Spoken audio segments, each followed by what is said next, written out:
আতঙ্কের নিঃসন্দেহে। বাংলাদেশের সঙ্গে ফিলিস্তিনি সশস্ত্র সংগঠন হামাসের সম্পর্কের কথা কেন তুলবে ইসরায়েল? ইসরায়েল নাকি এ বিষয়ে বাংলাদেশের উপরে আরও অনেক আগে থেকেই নজরদারি রেখেছে এবং একই সঙ্গে এ বিষয়ে পাকিস্তান সম্পর্কেও অভিযোগ তুলেছে। পাকিস্তান সম্পর্কে অভিযোগ তোলাটাই স্বাভাবিক ইসরায়েলের। কিন্তু বাংলাদেশের প্রসঙ্গটি কেন এইভাবে অভিযোগ আকারে নিয়ে আসবে ইসরায়েলের একজন বিশেষ ব্যক্তি?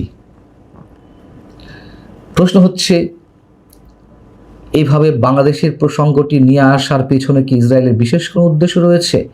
বাংলাদেশ কি কোনো গুরুতর কোনো বিপদের সম্মুখীন হতে যাচ্ছে?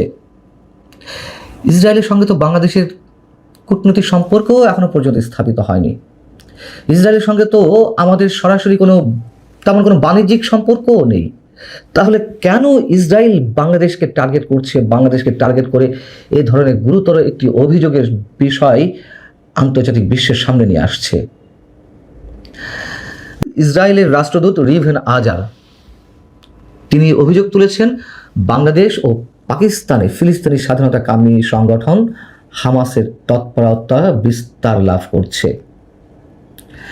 ভারতের প্রভাবশালী গণমাধ্যম এনডিটিভিকে দেওয়া এক সাক্ষাৎকারে তিনি বলছেন, 2023 সালের 7 অক্টোবর ইসরায়েলে হামাসের হামলার পর থেকে বাংলাদেশ ও পাকিস্তানে সংগঠনটির কর্মকাণ্ড পর্যবেক্ষণ করছে ইসরায়েল। তবে তিনি যে দাবিটি তুললেন, বিশেষ করে বাংলাদেশ প্রসঙ্গে, তার হামাস কি আমরা সবাই জানি, ফিলিস্তিনের একটি জাতীয়তাবাদী, ইসলামী জাতীয়তাবাদী এবং সশস্ত্র রাজনৈতিক সংগঠন যারা মূলত গাজা উপত্যকা শাসন করে। 1927 সালে ফিলিস্তিনের যে প্রথম গণঅভ্যুত্থান সংঘটিত হয়েছিল, সেই সময় সুন্নি ইসলামপন্থী দল মিশরের যে ব্রাদারহুড, তার শাখা হিসেবে এটি প্রতিষ্ঠিত হয় এবং ফিলিস্তিনের পুরো ভূখণ্ডে একটি স্বাধীন ইসলামী রাষ্ট্র প্রতিষ্ঠা করার পাশাপাশি ইসরায়েলি দখলদারিত্বের বিরুদ্ধে সশস্ত্র সংগ্রাম পরিচালনা করাই হামাসের মূল উদ্দেশ্য এবং মূল কার্যক্রম করে। কিন্তু বাংলাদেশের সাম্প্রতিক সময়ে ইসরায়েল নিয়ে একটু বেশি আলোচনা শুরু হয় যখন কিনা আমাদের পাসপোর্টে নতুন করে এক্সেপ্ট ইসরায়েল শব্দটি পুনঃস্থাপিত করার প্রস্তাব ওঠে।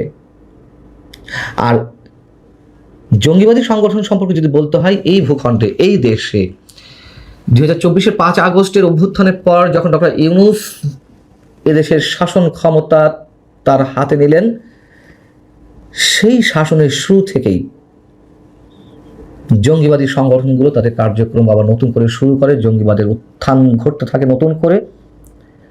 আমরা তো দেখেছি যত্রতত্র যেখানে সেখানে মিছিলে পর মিছিলে আন্তর্জাতিক সন্ত্রাসী সংগঠন, জঙ্গি সংগঠন আইসিসের কালো পতাকা উত্তোলনের ঘটনা, মৌলবাদী সাম্প্রদায়িক গোষ্ঠীগুলোর যে আস্ফালন, তার মধ্য দিয়ে মবতন্ত্র কায়েম দেখেছি তো আমরা।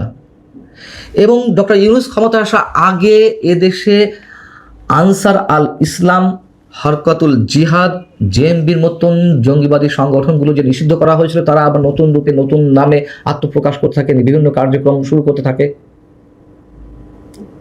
এগুলো সবই সত্য এবং এই সব সংগঠনের সঙ্গে পাকিস্তানের লস্করে তৈয়বা সহ আরও বিভিন্ন জঙ্গি সংগঠনের এক ধরনের সম্পৃক্ততা রয়েছে। সে বিষয়ে নানান ধরনের গণমাধ্যমে বিভিন্ন রিপোর্টিং উঠে আসে। কিন্তু পাকিস্তানে হামাসের বিভিন্ন পর্যায়ের নেতাদের উপস্থিতি আমরা দেখেছি। সে দেশের জঙ্গি সংগঠনগুলোর সঙ্গে হামাসের এক ধরনের সম্পৃক্ততার কথা আন্তর্জাতিক বিভিন্ন রিপোর্টিং উঠে এসেছে। এই সবই সত্য। কিন্তু বাংলাদেশ প্রসঙ্গে কেন ইসরায়েলের রাষ্ট্রদূত, ভারতের ইসরায়েলের রাষ্ট্রদূত হঠাৎ করে এই প্রসঙ্গে কথা বলতে গেলেন? আমাদের এখানে জঙ্গিবাদী সংগঠন, কথা তো চরম সত্য যে এই জঙ্গিবাদী কার্যক্রমের ধোঁয়া তুলে ইসলামপন্থী বিভিন্ন দেশে যুক্তরাষ্ট্র সামরিক ঘাঁটি গেড়েছে। দ্বিতীয়ত, মার্কিন যে চুক্তি হয়েছে আমাদের দেশের সঙ্গে যুক্তরাষ্ট্রের, তাতে করেও মার্কিন ঘাঁটি গাড়া একটি সম্ভাবনার কথা, একটি আশঙ্কার কথা অনেকেই বলেন। এবং ডিপ স্টেটের খেলা তো অবশ্যই রয়েছে। আমি সবসময় বলি ডিপ স্টেটের খেলা এখনো পর্যন্ত থামেনি।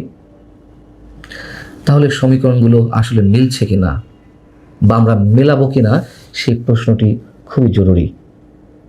এবং সবশেষে আরও একটা কথা বলি, হামাস সম্পর্কে আন্তর্জাতিক যে দৃষ্টিভঙ্গি, বিশেষ করে যুক্তরাষ্ট্রের উপরে দাঁড়িয়ে আছে, সেই গার্মেন্টস পণ্য রপ্তানি হয় এইসব দেশগুলোতে বেশি। তাহলে আসলে কোন ধরনের বিপদের সম্মুখীন হতে যাচ্ছে বাংলাদেশ?